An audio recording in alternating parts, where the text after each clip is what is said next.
চলতি মাসে অস্ট্রেলিয়ার মাটিতে অনুষ্ঠিত হবে গ্লোবাল টি-20 টুর্নামেন্ট, যেখানে 5 দেশ থেকে অংশগ্রহণ করেছে 5টি দল।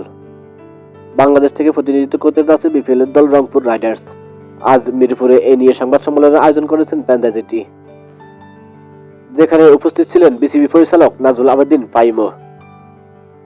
শুরুতে ফাহিম বলেন, সবাইকে স্বাগত জানাচ্ছি। এটা খুব ভিন্ন ধরনের একটা ঘটনা। বাংলাদেশের একটা দল গ্লোবাল টি-20 খেলতে যাচ্ছে, এমনটা আগে কখনো হয়নি।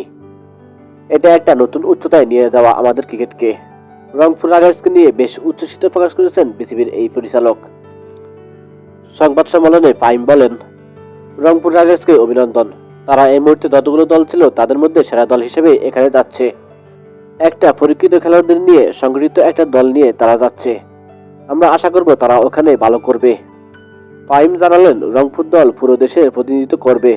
শুধু ভালো করাই না, এটা একটা অভিজ্ঞতা। আমাদের জাতীয় দলের খেলোয়াড় এর মধ্যে যাচ্ছে, সবার জন্য এটা একটা অভিজ্ঞতা হবে। রংপুর রাইডার্স শুধু তাদের প্রতিনিধিত্ব করছে না, তারা বিসিবিকে কিংবা তাদের চেয়েও বাংলাদেশকেও প্রতিনিধিত্ব করছে।